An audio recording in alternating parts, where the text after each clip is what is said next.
Juela desde Occidente. La obra forma parte de una serie de trabajos que llevan a cabo en la Ruta 1, según informó el MOP.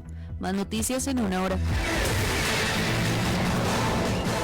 Más noticias en nuestra web crc891.com. Seguinos en Facebook y Twitter como CRC891 Radio y en Telegram como Noticias CRC.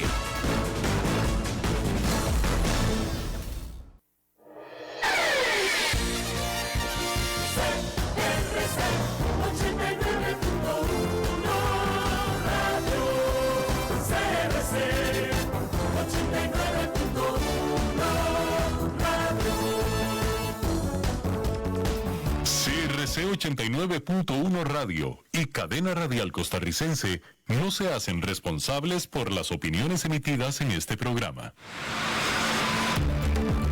Es tiempo de tender la red democrática y mostrar la Costa Rica del futuro hacia la cual debemos caminar. Con ustedes, Jonathan Prendas, aquí por CRC 89.1 Radio. Saludos, ¿qué tal? Muy buenos días, tengan todos ustedes bienvenidos a un nuevo programa de Red Democrática, el programa que esta semana está hablando de pensiones complementarias, mitos, verdades, realidades, todo lo que se sufre en el ecosistema de las pensiones complementarias y todas las buenas acciones que también hacen es parte de lo que estamos hablando porque queremos generar esa cultura y esa educación de ahorro, primero de entender que esto es parte de el bienestar en la etapa ya de jubilación, de pensión, de vejez, y también pues entender los bemoles, los problemas que a diario se pueden topar quienes dirigen este tipo de dineros para poder administrarlos de la mejor manera posible. Eso es parte de lo que estamos atendiendo esta semana con nuestros invitados pues facilitados por la Asociación Costarricense de Operadores de Pensiones, que muy gentilmente nos han asistido en la coordinación de los diferentes invitados. El día de hoy tenemos acá en cabina a Alejandro Castillo, director de riesgo de la Operadora de Pensiones Complementarias de la Caja Costarricense del Seguro Social, a quien, pues primero le damos la muy cordial bienvenida y después de tantas presas en carretera, pues qué dicha que ambos pudimos llegar hoy aquí a cabina. Muchas gracias, don Jonathan, un placer aquí saludando y participando el día de hoy en lo que vamos a ver en los temas. Alejandro, hay muchos mitos en el tema de lo que es la operadora de pensiones. Ya hemos visto a nivel complementario cómo es que trabaja, por qué nos entregan los dineros a tiempo.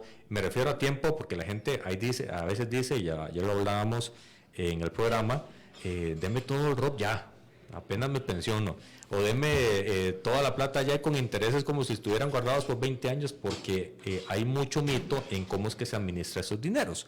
Pero hoy vamos a ver una parte del juego de las operadoras complementarias, del juego en el buen entender, que es importante de entender. El comité de riesgo. ¿Qué tan importante es el rol que ustedes juegan dentro de todo el engranaje? Sí, claro, el comité de riesgos es una parte importante ya que está regulando, está observando, ¿verdad? Es un órgano de control que le reporta directamente a la Junta Directiva y este órgano lo que trata de verificar es que ese marco de gestión, nosotros lo llamamos como marco de gestión, el marco de gestión son todas las políticas, procedimientos, documentación que regulan a las entidades para poder gestionar los riesgos adecuadamente. Dentro de ese marco de gestión, el comité, ¿verdad?, es el enlace que le está comunicando a la Junta Directiva de forma independiente, ¿verdad?, de la primera línea de defensa. Cuando hablo de la primera línea de defensa estamos hablando de la administración, de que la administración está trabajando en relación a las reglas de juego que la Junta Directiva impuso. Ustedes son como un filtro de buenas prácticas. O atienden y ven posibles problemas que pueden tener el movimiento de los dineros y las inversiones que se hacen. Tal vez no es un filtro, sino es un ente que está supervisando que las políticas se estén dando y también ayuda a la Junta Directiva a tomar decisiones cuando hay desviaciones a ese apetito al riesgo.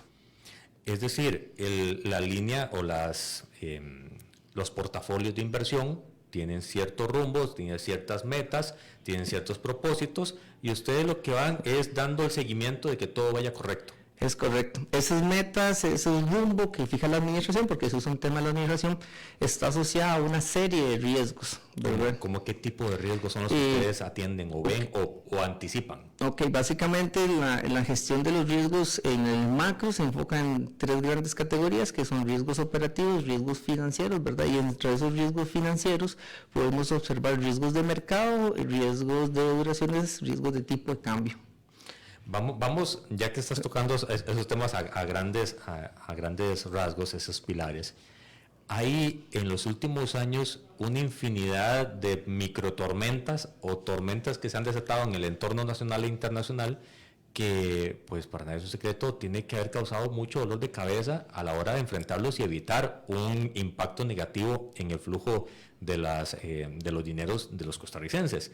¿Cómo ustedes se pueden anticipar lo suficiente en el tiempo para evitar que esas microtormentas, llámese, ayer lo hablábamos por encimita, el tema de la guerra en Ucrania, la guerra en Medio Oriente, la crisis de contenedores a nivel internacional, la pandemia, quién queda o quién no queda en Estados Unidos como presidente, el tipo de cambio en Costa Rica? ¿Cómo anticipan ustedes lo suficiente esos hechos? Ok, bueno, básicamente, una vez que la administración genera su estrategia, ¿verdad? Y esa estrategia usualmente todos nosotros que estamos afiliados al sistema la estamos viendo por rentabilidad. O sea, toda la estrategia que hacen los operadores de pensiones terminan en tratar de darle la mejor rentabilidad al afiliado. ¿Qué sucede? Que a esa rentabilidad va a estar asociada algún tipo de riesgo, ¿verdad? En ese tipo de riesgo que ya los dije en la parte muy macro, la operadora ya tiene sus tolerancias y sus apetitos de riesgo. Entonces, esas microtormentas, mientras que estén dentro de ese apetito de riesgo, es parte del riesgo que asume la entidad financiera en la gestión de los fondos administrados para poder llegar a esa meta. Ahora bien, ¿qué pasa cuando esas microtormentas, verdad, se salen de control? Se salen de control. Bueno, tenemos a la dirección de riesgos, depende de la entidad, ¿verdad? Tiene varios nombres, a veces está dirección, departamento de riesgos, área de riesgos, que son los encargados de estar monitoreando todos los días, ¿verdad? Todos los escenarios, y esos escenarios te van dando información, y esa información va generando tendencias, ¿verdad? Entonces, cuando ya hacemos un mapa, uno puede ver si los riesgos están aumentando o están disminuyendo. Entonces, entre más cerca se está acercando ese límite, es donde empiezan las estrategias de mitigación de riesgo. Y esas estrategias de mitigación van en función directa de absorber de nuevo dineros o de invertirlos diferente o de cambiar la cartera de dólares a colones. Hay una infinidad de acciones que se pueden tomar. Correcto. La acción que se tiene que tomar en términos del comité de riesgos es que la administración se asegure volver a otra vez a los parámetros normales. Y dentro de los parámetros normales tenemos una serie de acciones. Dentro de esas series de acciones hay uno que se llama asumir con conocimiento informado, ¿verdad? Eso usualmente la administración utiliza esa estrategia cuando la apuesta, digamos, de asumir ese riesgo va a dar una oportunidad a los afiliados. Entonces, digamos, por ejemplo, pongamos el escenario de tipo de cambio, sí, ¿verdad? Entonces, cuando el tipo de cambio tiene no la evaluación esperada, ¿verdad? Entonces, a hoy los fondos se están perdiendo.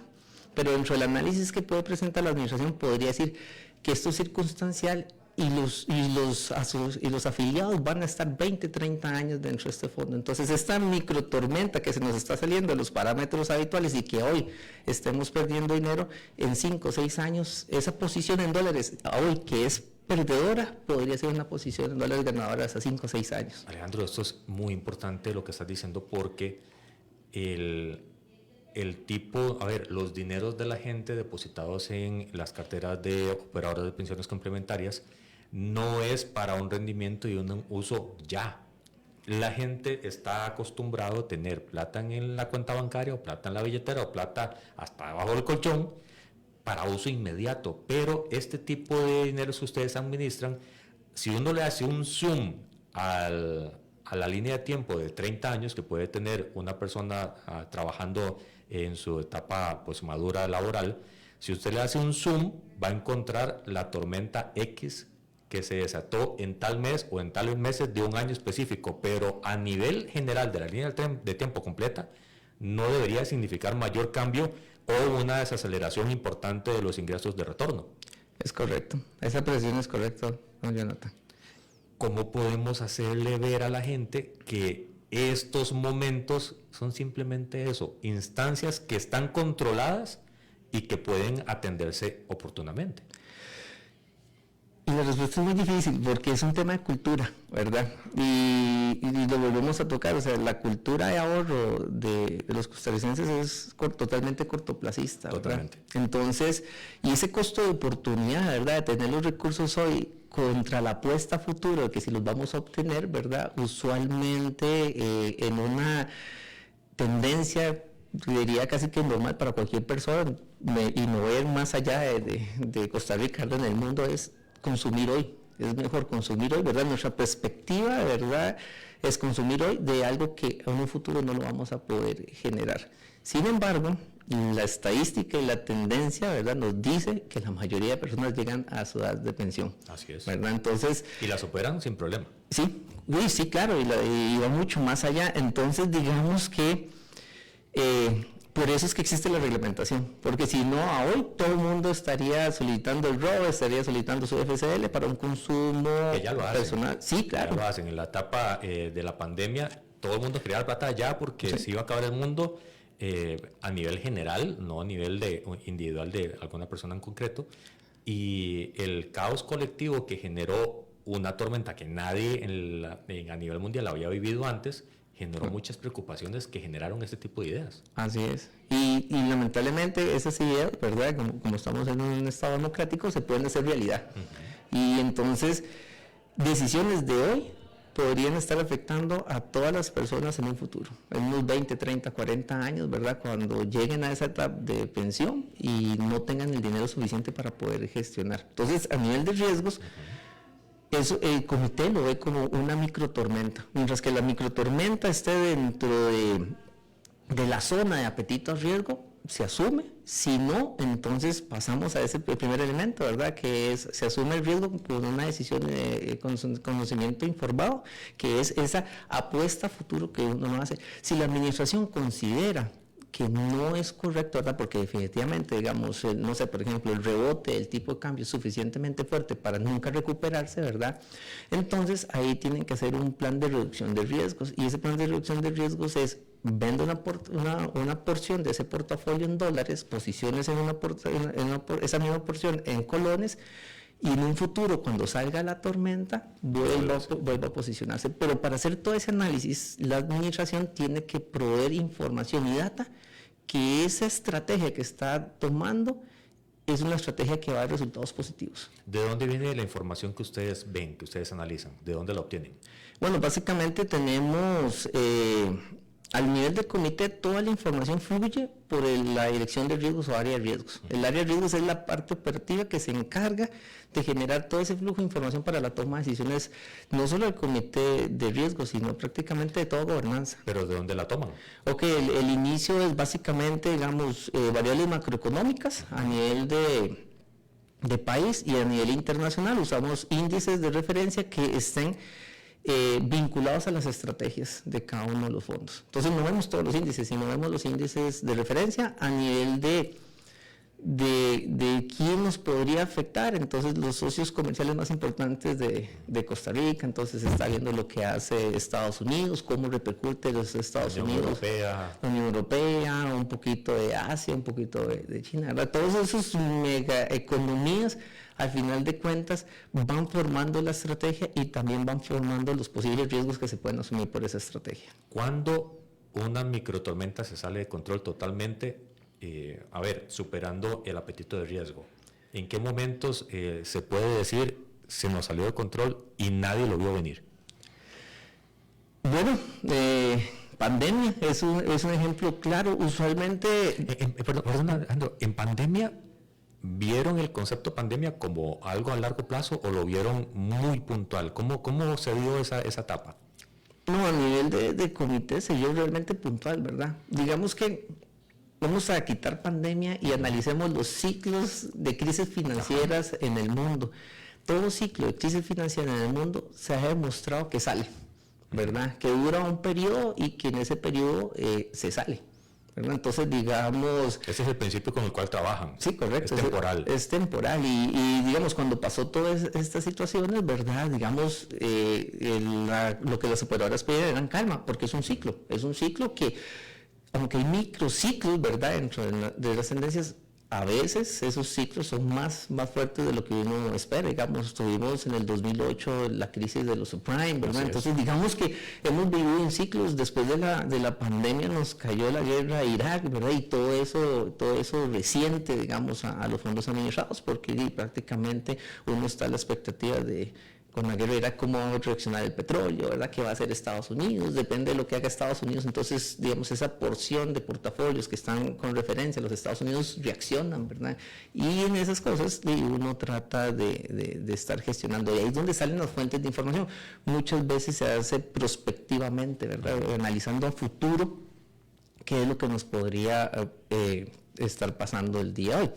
Aparte de eso, digamos, dentro de las técnicas que tiene, ¿verdad? También se hacen análisis de sensibilidad o pruebas de estrés, que es parte de... Esas pruebas de estrés usualmente tienen una temporalidad de largo plazo. Sin embargo, cuando hay crisis, uno va bajando las aplicaciones, porque son pruebas que uno hace de qué pasa si.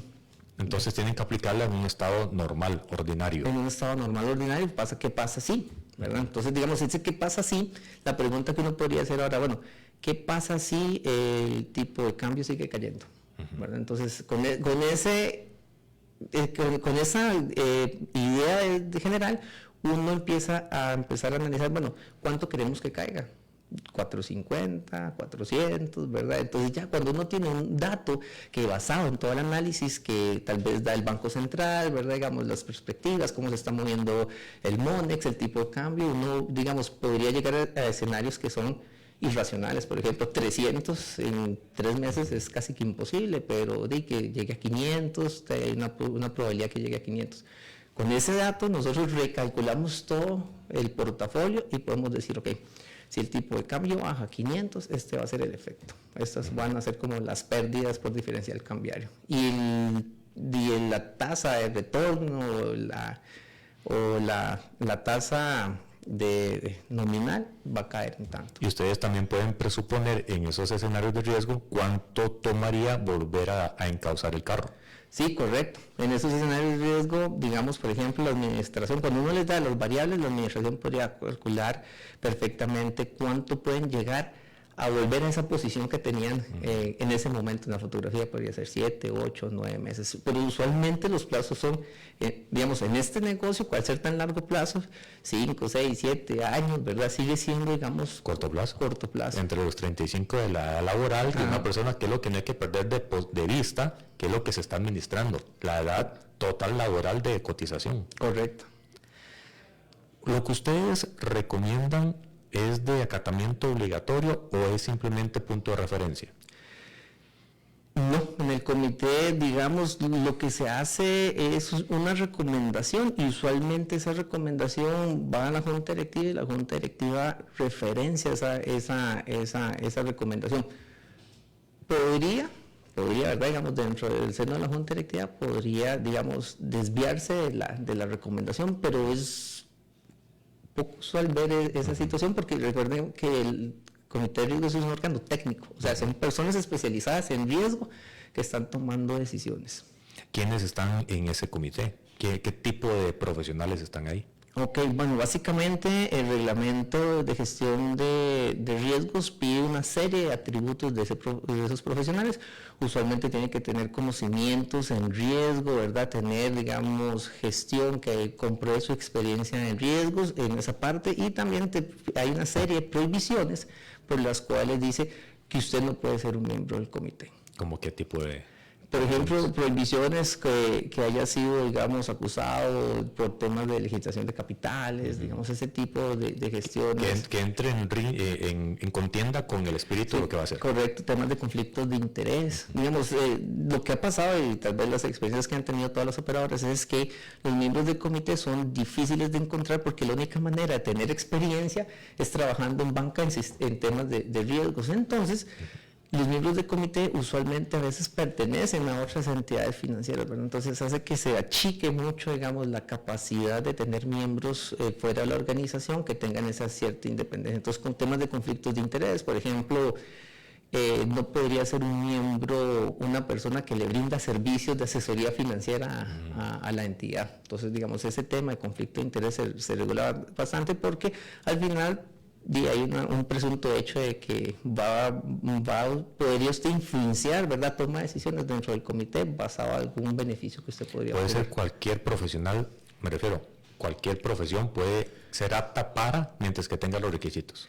Sí, correcto. Usualmente, digamos, cuando hablamos de profesiones, lo que más se asimila al tema de miembros de comité son gente que tiene experiencia en banca, finanzas, administradores de empresas, ¿verdad?, temas de economía. Sin embargo, el riesgo ha crecido, ¿verdad?, y es tan amplio que prácticamente cualquier persona que sea experta en algún proceso se puede convertir, digamos, en un asesor de riesgos. Por ejemplo, digamos, nuestro comité es porque está muy vinculado a temas de banca y finanzas, pero digamos, si trasladamos un comité de riesgos, ¿verdad?, a una empresa, a una inmobiliaria, por ejemplo, o a un desarrollador de proyectos, dentro de ese comité tiene que haber un arquitecto o un ingeniero, ¿verdad? Porque tiene que verlos de un punto de vista de fiscalización. Entonces, ahí debería tener elementos suficientes que van alineados a la actividad del negocio. ¿A qué se refiere la frase no hay inversión con cero riesgos? ¿A qué se refiere cuando se trata de inversiones en ese tipo de carteras? Bueno, básicamente en la teoría del riesgo, ¿verdad? Recordemos que, y esto es como muy matemático, pero digamos, hay una función, es una función lineal, ¿verdad? Digamos, el riesgo es el reflejo del rendimiento, no el rendimiento es el reflejo del riesgo. Entonces, entre más riesgo nosotros asumamos, más rendimiento voy a obtener de esa persona. Digamos, no hay cero riesgo. Hay un concepto que se llama tasa libre de riesgo, ¿verdad? Y esa tasa libre de riesgo usualmente está relacionada en cualquier país, y la pregunta que uno se hace es, ¿cuál sería la entidad más segura en el país que paga una tasa de interés? Y esa es la tasa libre de riesgos. Y en este momento, ¿verdad?, digamos, la referencia en Costa Rica sería Banco Central, que es el que, digamos, tiene la potestad de imprimir dinero, ¿verdad? Es la entidad más segura y esa es nuestra tasa libre de riesgo. Inclusive el Banco Central no es libre de riesgo, ¿verdad? Porque él paga una tasa por esas inversiones, ¿verdad? Y esa sería nuestra tasa libre de riesgo y no podríamos tener cero riesgo porque ninguna inversión, don Jonathan, es segura, ¿verdad? Cuando usted presta dinero a un tercero, ¿verdad?, siempre hay un riesgo que usted tiene que asumir, que es el no pago. La única manera de no asumir ese riesgo es no prestándolo. Y eso no genera rentabilidad, por lo tanto, en la etapa de jubilación no tiene los recursos suficientes para poder sostener 20 años es correcto. De mensualidad. Es correcto. Y eso es lo que pasa. Por eso, dentro de la teoría, ¿verdad?, es maximizar la rentabilidad a un riesgo adecuado. Es decir, la posición conservadora no es la mejor posición en este caso por el nivel de rentabilidad que ocupan generar. Es correcto, no se podría en este momento porque simplemente no podrían llegar a tener los recursos suficientes en su etapa de desacumulación, y eso volvería a generar un problema social, ¿verdad? Que es, ¿qué hago yo si mi pensión no me alcanza? Pero yo tengo que seguir, ¿verdad?, digamos, con mis actividades normales, pagar la luz, pagar el agua, comprar las medicinas, ¿verdad? Y eso nos podría generar un problema social a futuro. ¿Es parte de lo que ustedes leen la tasa de recambio generacional? Que ahorita no están naciendo tantos niños y se nos va a complicar en 20, 30 años la sostenibilidad del sistema. Sí, cuando hablamos de la sostenibilidad del sistema estaríamos hablando del primer pilar, ¿verdad? Que es el pilar que en este momento, por un tema demográfico, es uno de los riesgos más latentes, ¿verdad? No tener la plata suficiente, digamos, en el primer pilar para poder seguir pagando las pensiones. Y el segundo pilar, que son los operadores de pensiones, y prácticamente esto es totalmente individual, ¿verdad? Entonces usted tiene que generar su propio recurso para poder, digamos, seguir adelante. Se cree que es complementaria porque los estudios nos dicen a nosotros que el segundo pilar, digamos, a un nivel de riesgo adecuado podría dar una tasa de retorno de un 20%, por ahí anda. Entonces, un imaginemos el 20% de su último salario antes de estar pensionado.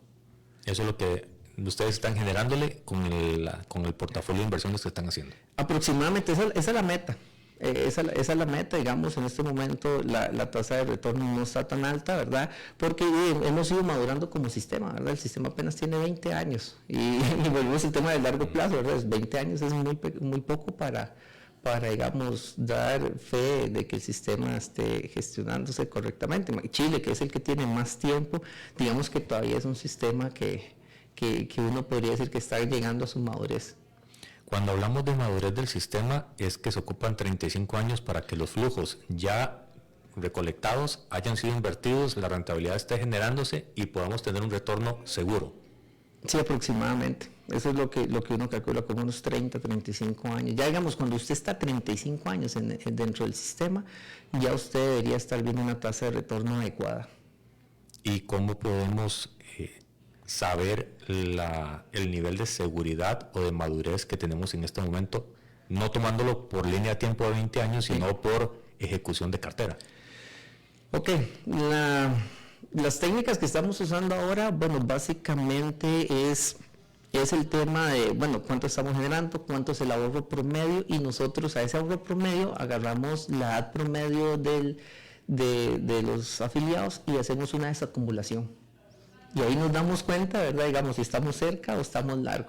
Entonces, en promedio, ¿verdad? Porque, digamos, ahí la población es muy amplia, ¿verdad? O sea, en este momento es un solo ROP y está manejando personas de que tienen 60 años hasta personas que tienen de 18 años. Entonces, nosotros, ¿verdad? En promedio hacemos ese cálculo y vemos la tasa de reemplazo y nos estamos dando cuenta si nos estamos ajustando o nos estamos desviando.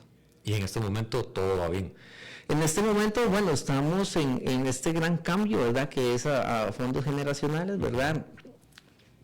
Digamos que para los que están entrando en el sistema, el cumplimiento de esa tasa de reemplazo se les va a dar, ¿verdad? Los que tengan 10, 5 años de estar en el sistema, prácticamente que se les va a dar.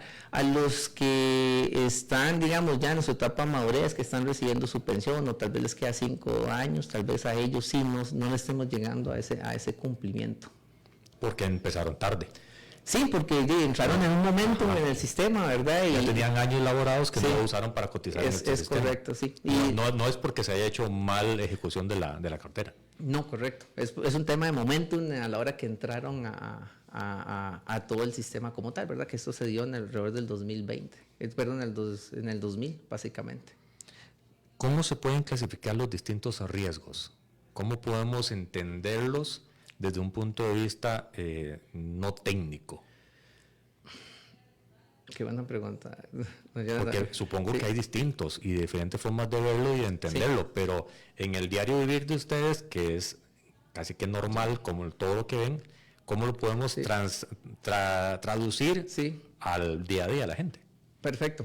Digamos, y de la manera más fácil que he tratado de explicar este tema, es que todo riesgo te genera una exposición económica, ¿verdad? Entonces, digamos, no importa qué tan difícil sea la identificación o cómo entendemos ese riesgo, al final te genera una exposición económica. Y cuando hablamos de números, ¿verdad? Es como un idioma universal para todos, pero esos números a veces depende del poder adquisitivo, podrían tener diferencias, ¿verdad? No es lo mismo decirle a alguien promedio, un trabajador que gana 500,000, que tiene una exposición de riesgo de 50,000 mensuales, a una persona que gana 4 o 5 millones, los mismos 50,000 son distancias totalmente diferentes. El porcentaje es el mismo, la cuantificación es diferente. Es correcto. Entonces, lo que tratamos a nivel de toma de decisiones es poder llevar exposiciones de riesgo, ¿verdad? Y en esas exposiciones de riesgo es llevar ese número en términos absolutos y en términos relativos para que los tomadores de decisiones puedan ver, digamos, las exposiciones en las dos perspectivas.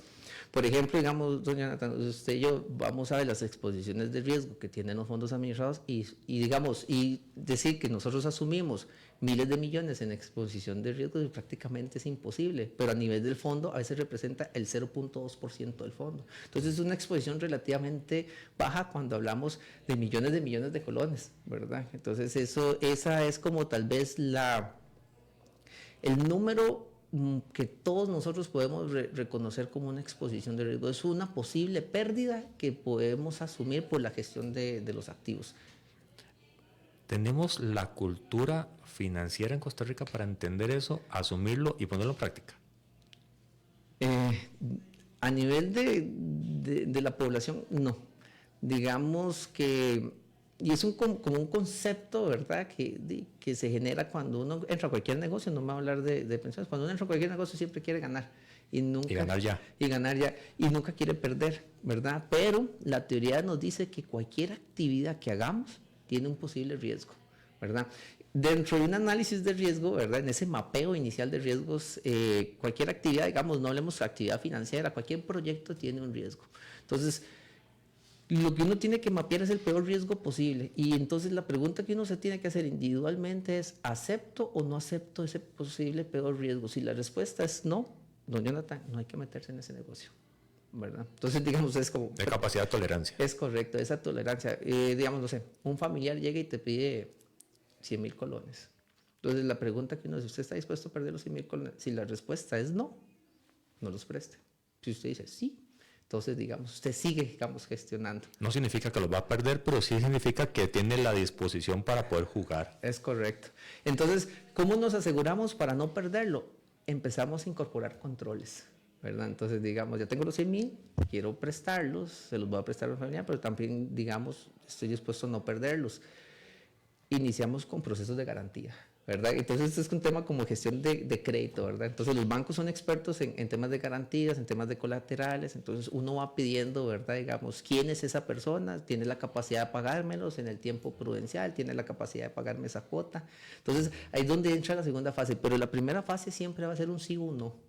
¿Quiero jugar en este campo, sí o no? Qué complicado, ¿verdad? Porque estamos hablando de una sociedad que no todo el mundo está formalmente trabajando ni formalmente con ahorros, que eso es otro tema. Correcto.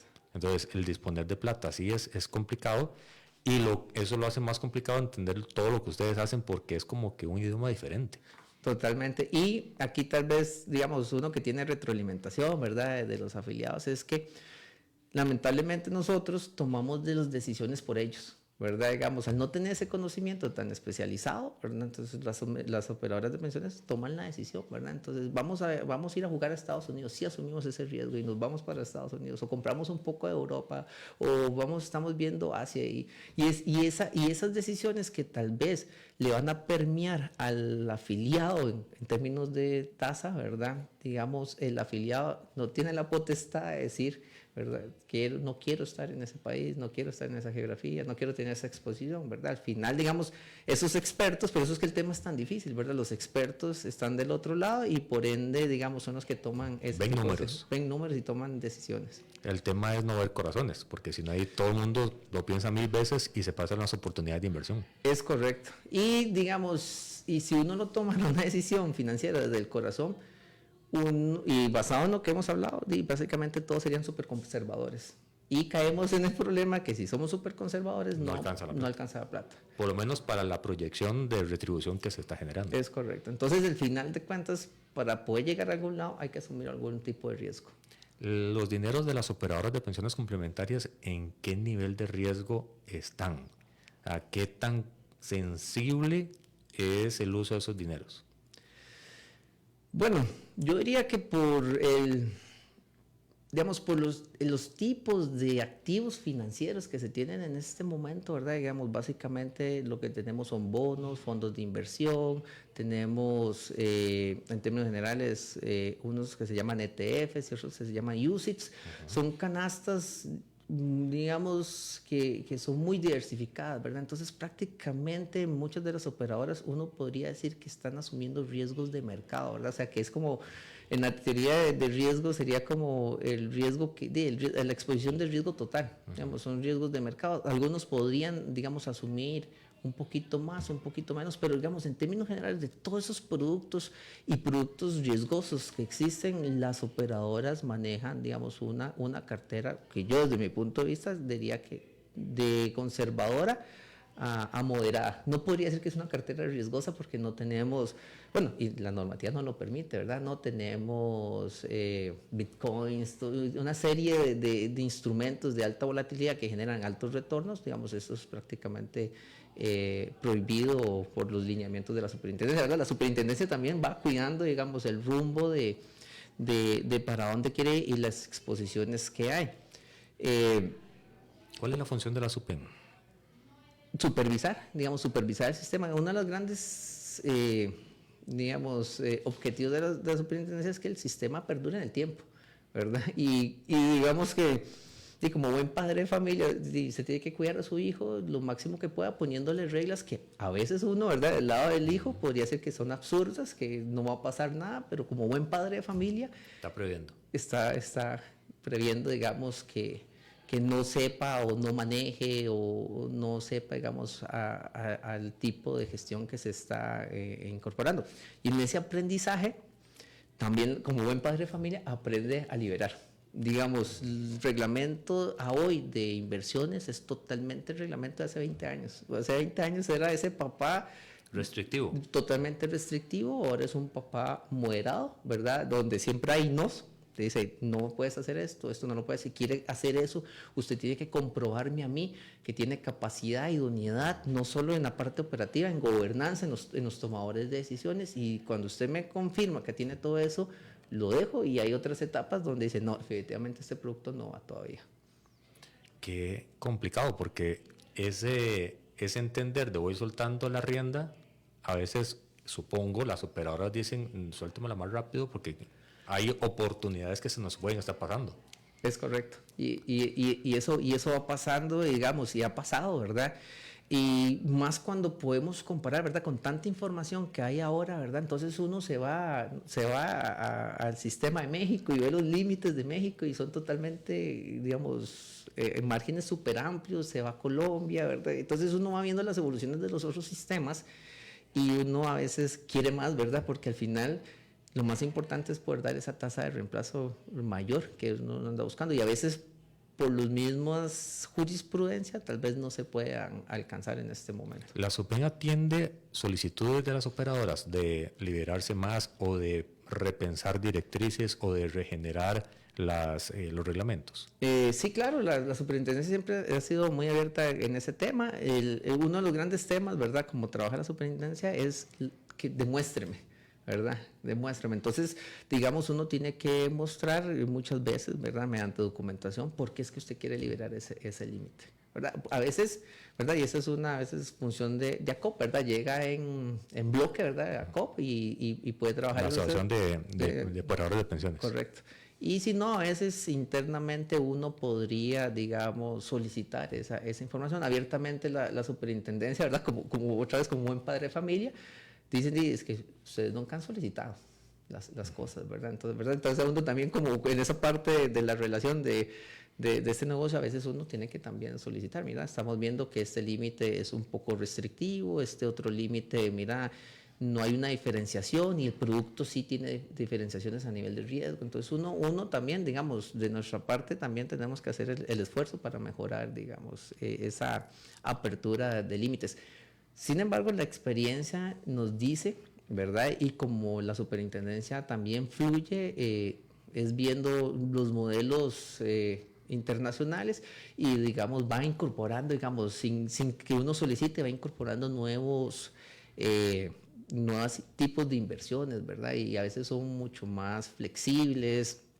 En algún tipo de inversión antes no era permitido, ahora bueno, ya es un sistema más maduro, podemos permitir, digamos, desviaciones un poco más amplias de lo que habíamos permitido en años anteriores.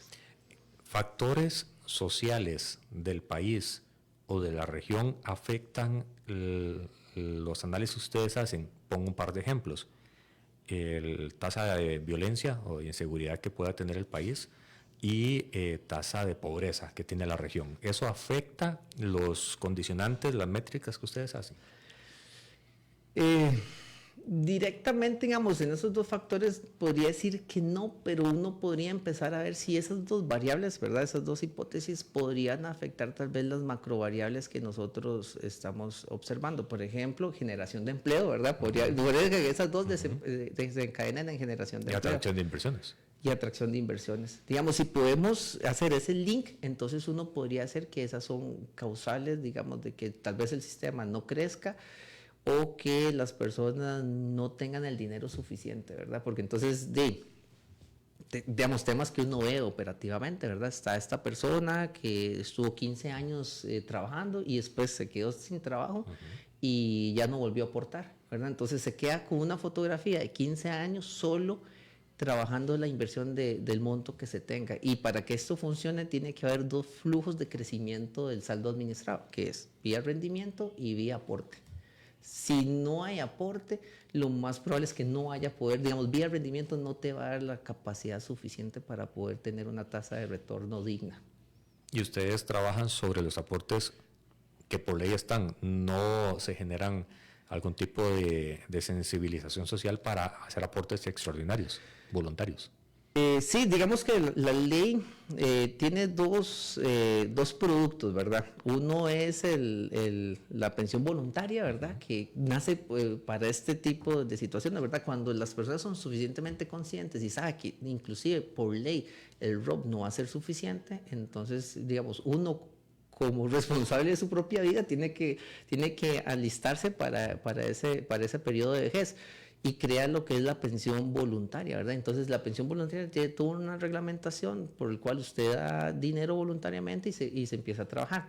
Sin embargo, la ley también generó un producto que está en el mismo rol, que es el aporte extraordinario del ROP. O sea, uno estando en una operadora, un ROP, y no quiere, digamos, generar un tipo de pensión voluntaria, puede hacer aportes extraordinarios al ROP.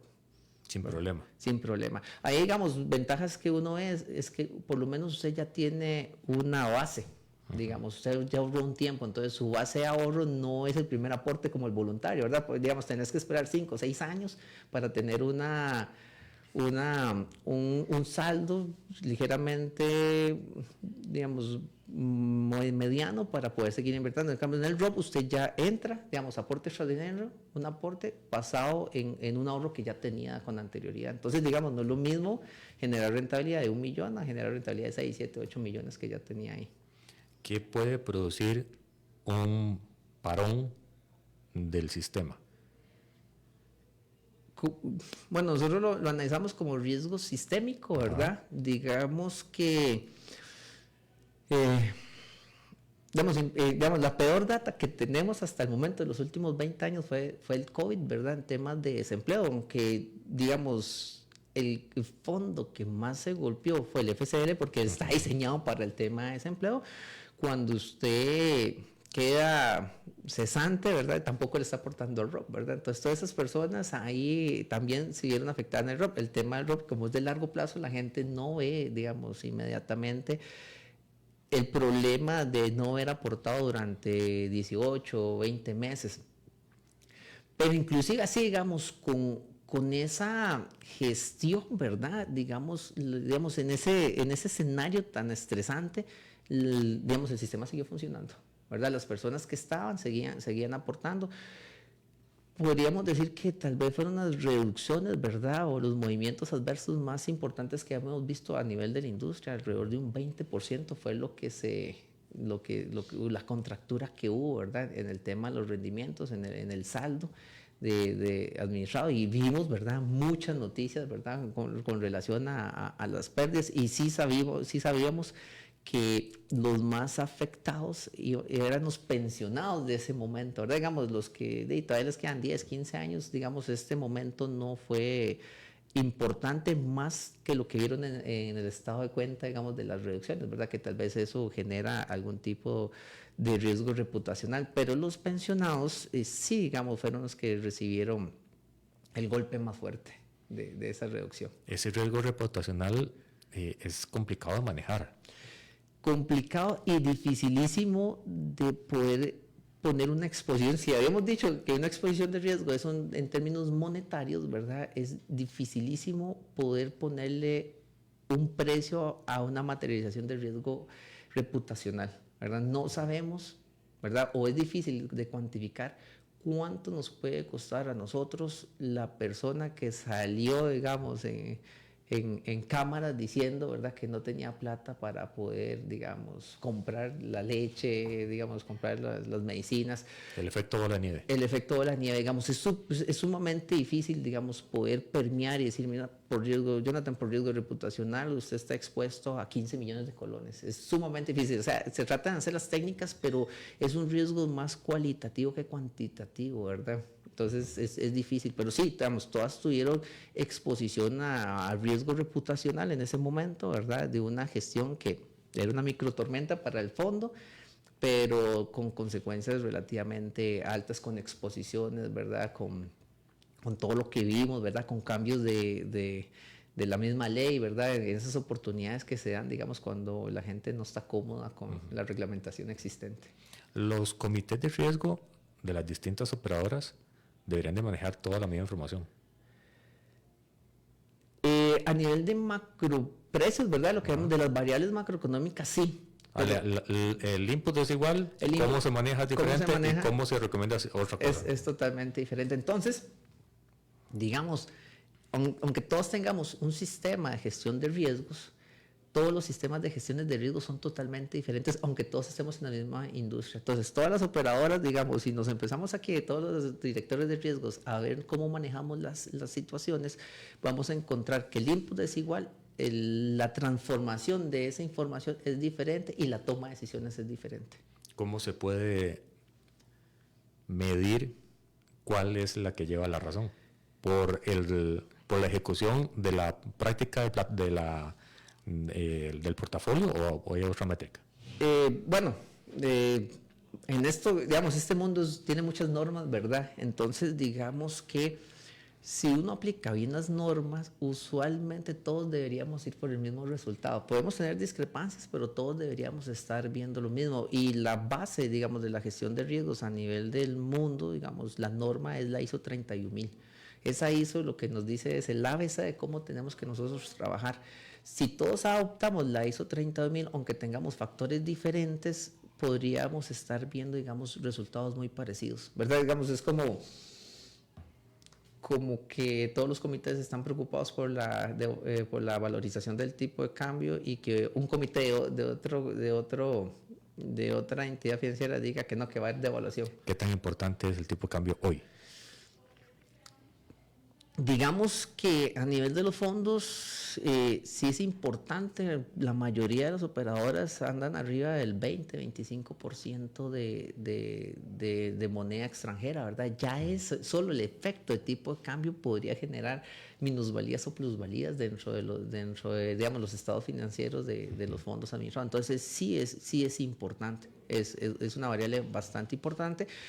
Y eso, digamos, en términos de inversión nos genera una serie de situaciones estructurales del país donde las únicas, digamos, inversiones posibles a hoy es salir del país, ¿verdad? Entonces, digamos, afuera siempre va a ser, digamos, dólar.